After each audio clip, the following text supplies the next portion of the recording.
I used to think betrayal had a sound, shattering glass, raised voices, slammed doors, something loud, something violent. Turns out betrayal can be almost silent. It can be a single click of a mouse. Redwood Springs, Colorado always looks peaceful in the fall.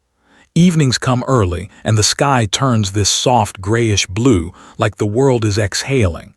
I was in my home office that night just looking for a damn receipt. Nothing special, nothing suspicious, just digging through Claire's drawer because she kept everything in categories only she understood. That's when I saw it. A small silver flash drive. No label, no sticker, no reason to be there. At first I almost ignored it, but something about it, it didn't belong to me, and Claire didn't use flash drives, ever. She lived in her iCloud like it was a second home. I should have left it alone. God, I wish I had. But curiosity feels innocent until it is. I plugged it into the desktop. A list of folders popped up instantly. Dates, months, timestamps. I opened the first video, and my entire world collapsed. There she was, Claire, my wife of 22 years. And she wasn't alone. Her boss, Christopher Hale, a man who shook my hand at holiday parties, who complimented my daughter's science project, was holding the camera, laughing, giving instructions like a director. My heart didn't break, it caved in. It felt physical, like something tearing under my ribs. The video kept playing. They were in a hotel room, not one I recognized, but I didn't need to guess. The location tag was embedded right there in the file. They didn't care, not about privacy, not about consequences, not about me. I clicked the next file. Another angle. Another date. Another betrayal. My hands shook violently, and I had to brace myself against the desk. I wasn't even breathing right. Each new video was a punch I couldn't block. I wasn't just watching infidelity. I was watching a timeline of it. She didn't look conflicted. Didn't look pressured. Didn't even look guilty. She looked happy. I don't know how long I watched. Maybe minutes, maybe hours. I replayed the same video twice without realizing because my mind couldn't process what my eyes were seeing. When my tears hit the keyboard, I finally snapped back to reality. The cruelest part. The timing. These videos were taken right after I lost my son from a previous relationship. That period when I was drowning in grief, broken, hollowed out from the inside. While I was fighting depression with everything I had left. She was doing that. With him. Documenting it. Posing for it. I felt something inside me rupture. Not anger. Not even sadness. Just emptiness. A violent emptiness. I removed the flash drive like it was radioactive and dropped it on the desk. I slid to the floor because my legs wouldn't hold me anymore. I kept thinking. How long, how many times, why him, why it all? But the real question was darker. Why didn't she protect me from this? If she had deleted everything, I might have lived my life unaware. But she didn't. She kept it. She saved it. She stored it like a keepsake. She thought the drive was password protected. But it was. I wasn't supposed to find it until she was ready to confess on her deathbed, as I would hear later. She wanted to take this secret to the grave. But instead, she buried me alive with it. When she came home that evening, grocery bags in hand, humming some tune I didn't recognize, I felt nauseous. I couldn't look at her, couldn't even pretend. I placed the flash drive on the dining table. Just that. Nothing else. Claire, I said, my voice barely steady, sit. She smiled at first, confused as to why I sounded so serious. Then she saw the flash drive. Her face drained instantly.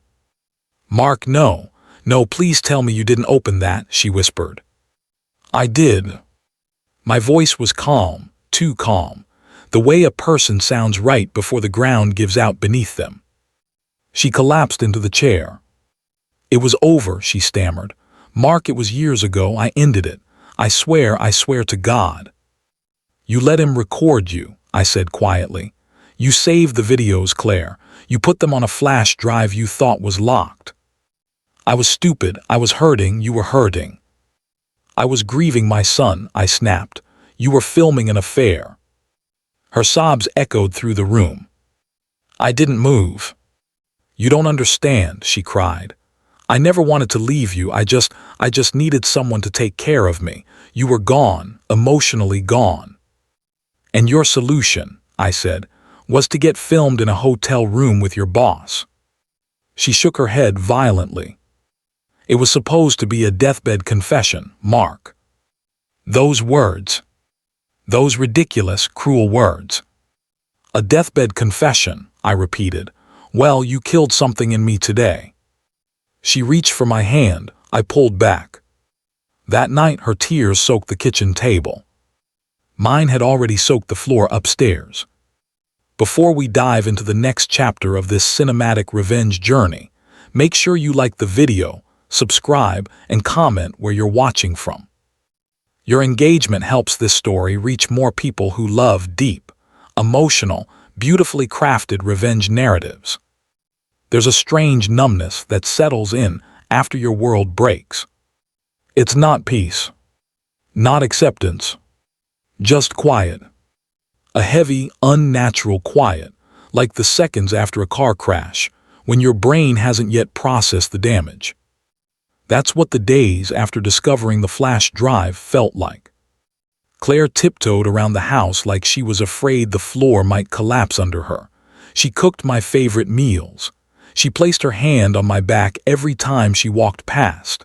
She apologized so often that the word lost meaning. But none of it mattered. None of it touched me. I wasn't angry anymore. I wasn't sad. I wasn't even heartbroken. I was empty, but the emptiness wasn't stable. It vibrated with a quiet, dangerous potential, like the moment before lightning strikes. Revenge doesn't start with rage. It starts with silence, with reflection, with clarity. And I was beginning to see things clearly. On the third night after the confrontation, Claire asked if I wanted to talk. She asked it while sitting on the edge of the couch, legs folded under her like she was trying to appear smaller, harmless. I said, sure, talk. She exhaled shakily, then said, I want to fix this. I want us to rebuild. I didn't respond. I just watched her. She continued, I told you everything already. It was only him. And it wasn't emotional, it was just distraction. It meant nothing. Nothing. That word hit me harder than the videos. If it meant nothing, why save the memories? Why store them in labeled folders? Why keep the footage at all? But instead of arguing, I nodded. Okay, I believe you. Her eyes lit with cautious relief. She didn't realize I was already writing down lie number 1 in my head. We began marriage counseling the following week. Or rather, she did. I attended. The therapist's office smelled of mint tea and old carpet. Claire cried through most sessions. I kept my face neutral, my posture relaxed, my voice steady. I want to understand what she felt, I told the therapist. I want us to move forward. Both of them believed me. I'm a calm speaker, a logical thinker. I don't shout or break things. I make people comfortable. Claire started to cling to the illusion that everything was improving. She would squeeze my hand when we left sessions. She started planning weekend getaways to reconnect. But therapy wasn't healing me. It was teaching me how her mind worked. Her fears, her insecurities, her ways of thinking. And I listened carefully. I gathered every detail like ammunition. As much as the videos tore me apart, a part of me needed to know something else. Was it really over? Claire swore it ended years ago. She repeated that line so convincingly that even I almost wanted to believe it. But cheaters don't change their patterns overnight. And something told me she wasn't done with Christopher Hale. So one morning when she was in the shower, I took her phone. My hands didn't shake. My breathing didn't hitch. I was past the stage of panic. I went through the messages, the deleted folders, the hidden apps she didn't know I knew how to find. Nothing. Not a text. Not a hidden chat. But then, I checked her email. Buried under promotional mail and work notices was a single draft. Not sent. Not deleted. Just sitting there like a landmine waiting for weight. The subject line was blank. The body read, "We can't talk again. My husband found the drive. Delete everything on your end. I beg you, Chris, please." The timestamp. 2 days after I confronted her. Not years ago. Not long ended. 2 days. Meaning she hadn't told me everything. Meaning she had still been in contact. Meaning she was still lying. I stared at that draft for a long time. Not angry. Just certain. I knew exactly what my next steps would be. People think revenge is a sudden decision. It's not. It's a slow build. A blueprint forming in the background of your mind. A quiet, methodical shift. I didn't want to explode. Explosions end quickly. I wanted something lasting. Something unforgettable. Something she would feel every single day afterward. I wanted justice, not just vengeance. So I began gathering information. I learned everything about Christopher Hale, his job, his wife, his kids, his reputation in the company, his upcoming promotion. I dug into HR policies, workplace ethics forms, company contracts, and non-fraternization rules. I documented every timestamp from the videos, every location tag, every detail she forgot the flash drive exposed. The more I learned, the sharper my focus became. Claire noticed my newfound calm. She mistook it for healing. She started resting her head on my shoulder again. She started touching me in the mornings. She even whispered, "Thank you for giving us another chance." I didn't respond. Every night she slept curled beside me, unaware that I was wide awake, planning. It happened one evening in the kitchen. She was making pasta, humming softly, acting like the past never happened. Then she said something that sealed her fate. "You know," she said lightly, "if you hadn't found that drive, I was planning to tell you someday. Maybe when we were older. Maybe when we knew we were strong enough to handle it. Someday. When she was ready. Not when I deserved the truth." She thought the timing of her confession would be a gift. She didn't know she had already given me something more powerful than the truth. She had given me a reason. Before all this, I barely thought about Christopher Hale. He was just Claire's boss, an overly polished man with perfect hair, 2 white teeth, and that fake corporate charm that made everyone think he was more competent than he actually was. He laughed too loud at his own jokes. He drank expensive coffee just to make sure others saw the brand. He was forgettable. But betrayal rewrites people. It sharpens their edges, turns background characters into villains. Suddenly, Hale wasn't just a man. He was the architect of the worst pain of my life. And I wanted to know everything about him. While Claire slept beside me every night, unaware of the storm brewing, I became an investigator.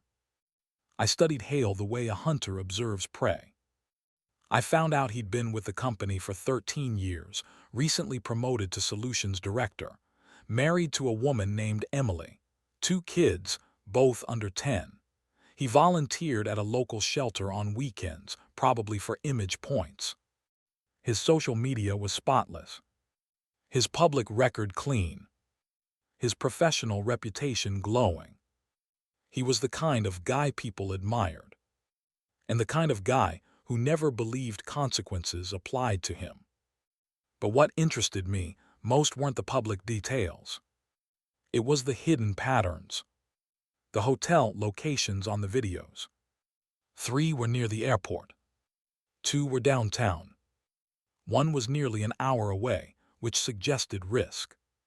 The timestamps were mostly early afternoon, work hours, meaning misuse of company time, misuse of company vehicle, violation of corporate ethics. But that wasn't enough. Revenge that sticks requires precision. So I went deeper. I paid for a background report, not on him, but on the hotel bookings. I sifted through LinkedIn connections. I talked casually to a former employee of his at a coffee shop near Claire's office, pretending to be doing market research. It was amazing how much people reveal when they think you're harmless. Turns out, Hale had a pattern with female employees. Overly friendly. Late-night work messages. Lunches that lasted a little too long. Nothing provable. Nothing documented. Just smoke. But I had fire, and I knew exactly how to use it. I didn't reach out to him directly. That would have been emotional. Messy. Predictable. No, the first step was simple. I emailed his company's anonymous HR hotline. Not a complaint. Not an accusation. Just a question. Does the company have a formal policy regarding relationships between supervisors and direct subordinates? Asking for clarification. I used a VPN. A random throwaway email. Nothing traceable. Within 24 hours, I received a reply with a PDF attachment. A 47-page employee ethics handbook. Section 12 outlined strict non-fraternization rules. Supervisors were expressly forbidden from having intimate relationships with employees under their supervision. Violations equals immediate termination. I didn't smile. Didn't celebrate. Just filed it away. Step 1 complete. For the next 2 weeks I followed Hale. Not closely. Not carelessly. Just enough. I learned his routines.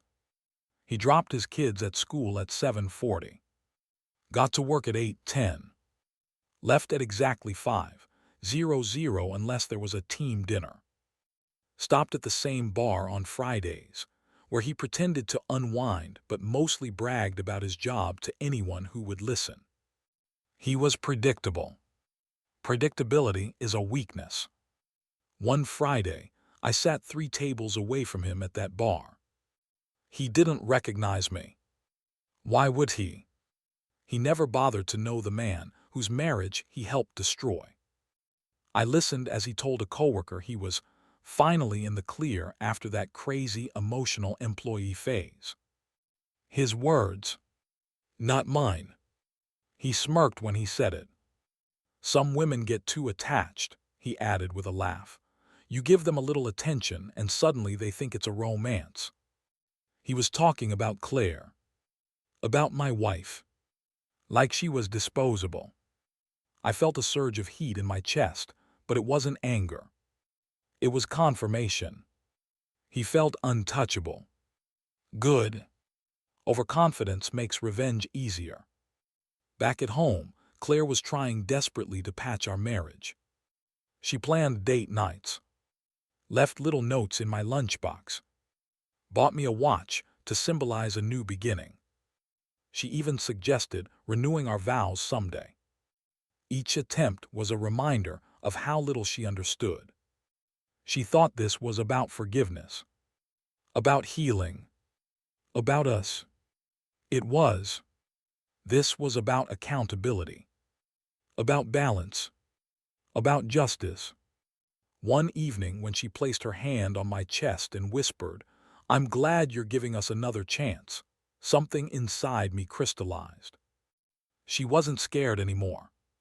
She thought she had survived the worst. but she hadn't even seen the beginning. That clarity pushed me into the next phase. I sat at my desk, same desk where I found the flash drive, and drafted a message.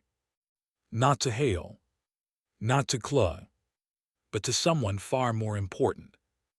Amelie Hale, his wife. Subject, something you deserve to know. Body, your husband has been having an affair with a subordinate at work. There are videos and photos. This began 4 years ago and overlapped with your last anniversary trip. He ended nothing. Ask him about Claude. Ask him about the airport hotels. I'm sorry. No name, no contact info. I attached one video. The shortest one. Just enough. I didn't press send yet. Revenge isn't a single blow. It's a sequence. This email would be the second step. Not the first. Not the last. But the spark that would ignite the avalanche. Before anything went to Amelie, I needed the perfect moment. I needed Hale to feel the ground cracking before he fell through it. And that moment was coming. Very soon. Before I sent that email to Amelie Hale, before I put a crack in Christopher's perfect little world, I needed one more thing. Confirmation. Not the emotional kind. Not an apology or confession or breakdown. I needed proof that Claude and Hale were still talking. Not 3 years ago. Not a moment of weakness. Not a chapter she swore was closed. Right now. Because every good revenge plan needs a foundation made of facts, not feelings. And on a cold, gray Wednesday morning, I got exactly what I was waiting for. Claude left for work earlier than usual that day. She tried to make it sound casual. I have a meeting, big project, you know how corporate gets. But I had been married to her for over 2 decades. I knew the rhythm of her lies. The hesitation before she spoke. The way she grabbed her bag with too much intention. Something was off. So after she pulled out of the driveway, I waited exactly 11 minutes, then grabbed my keys and followed. Not close. Not suspiciously. Just enough. She didn't go straight to the office. Of course she didn't. Instead, she drove to a small cafe on Rosemont Street. A place she and I never visited. A place out of the way. A place that looked discreet. I parked across the street and lowered my seat just enough to see her through the windshield. She wasn't alone. Christopher Hale walked in exactly 6 minutes after she sat down. No hug. No kiss.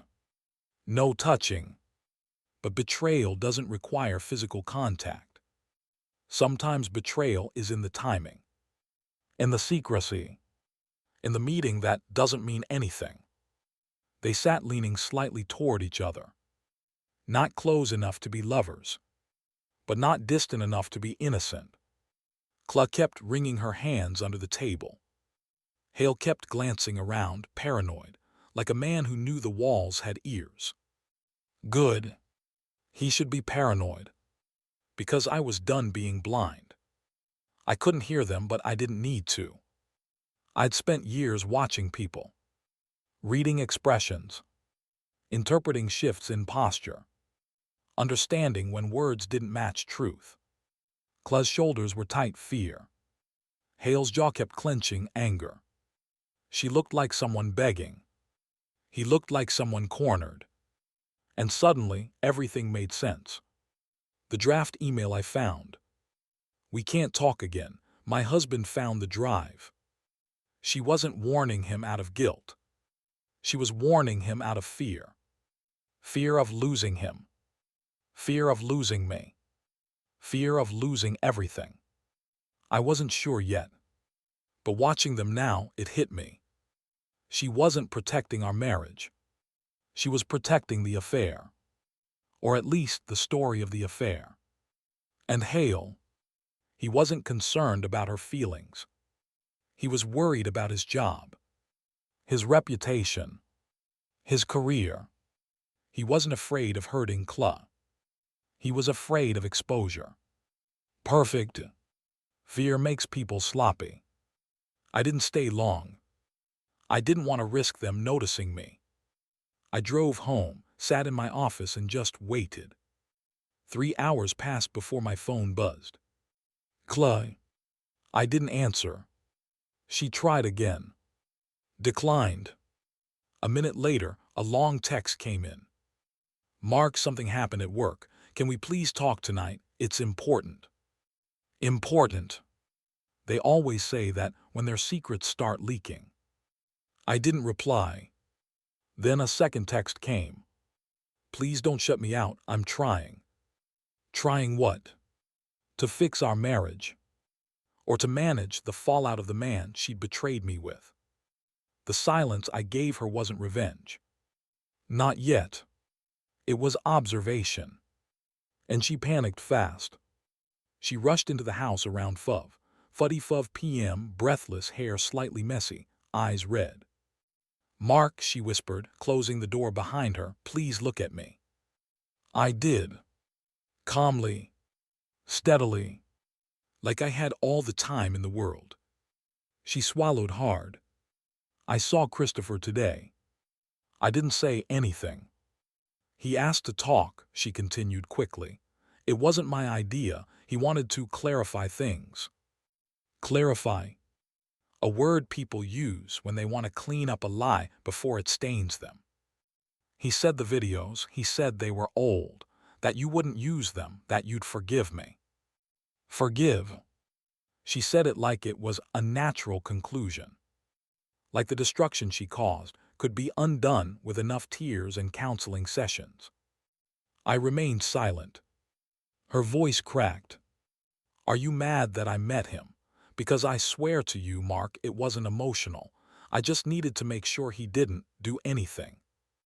Anything like what? I finally asked. She froze. Her eyes flicked away.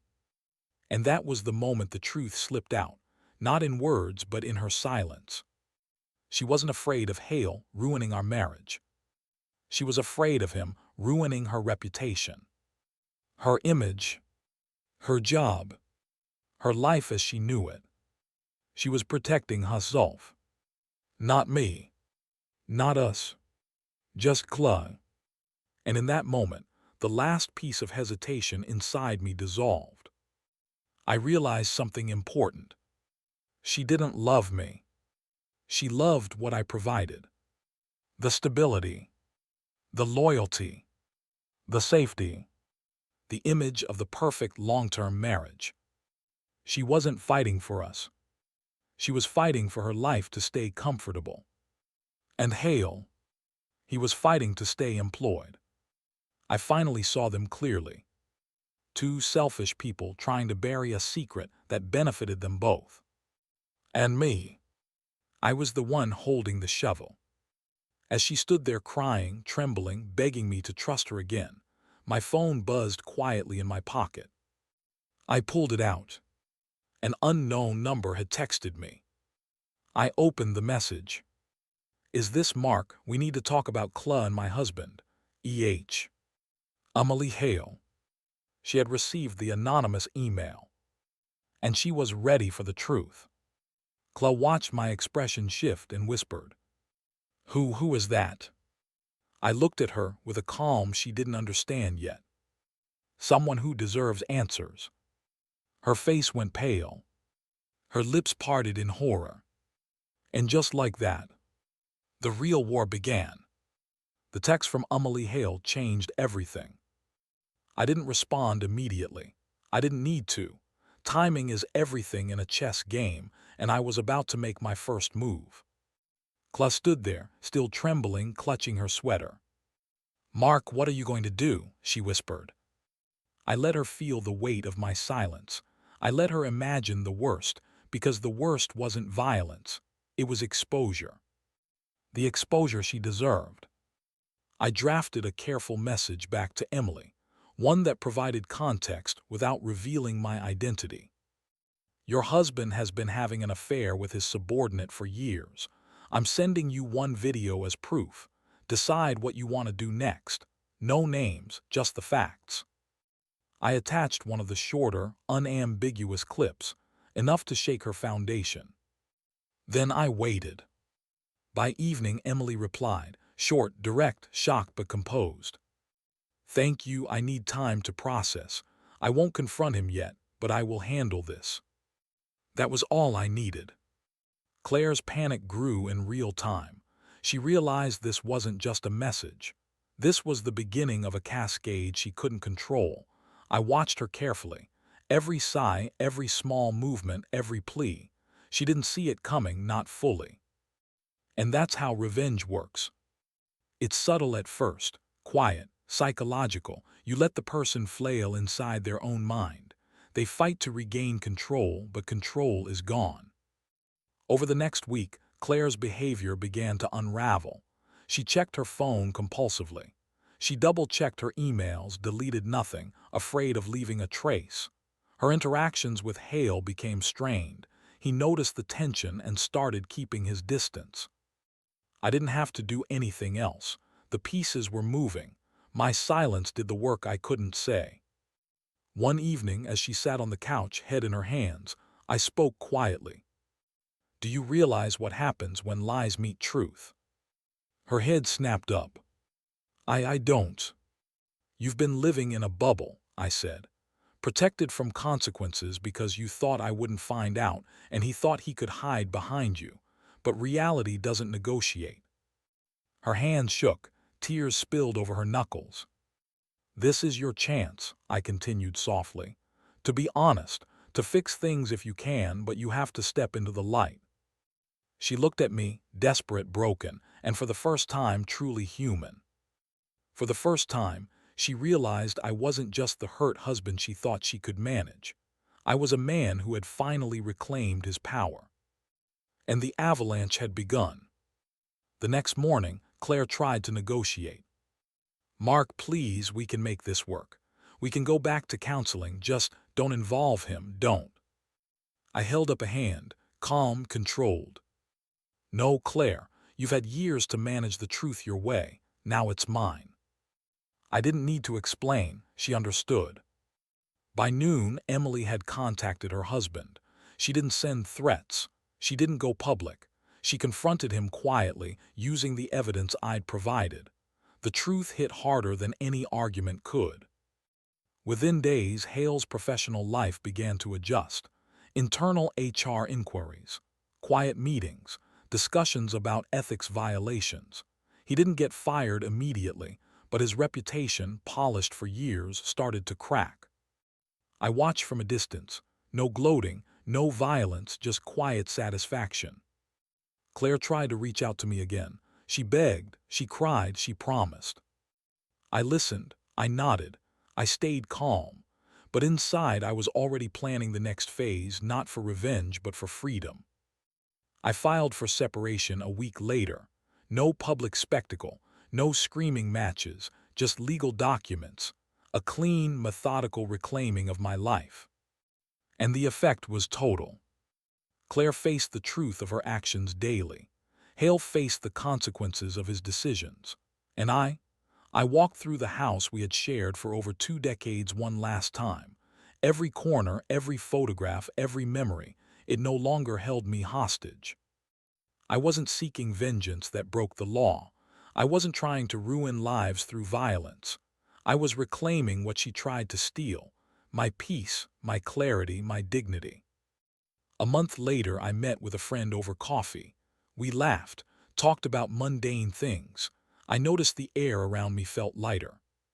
For the first time in years, I didn't feel hollow. The betrayal had hurt, it had burned, but it also taught me something profound. Justice isn't always loud.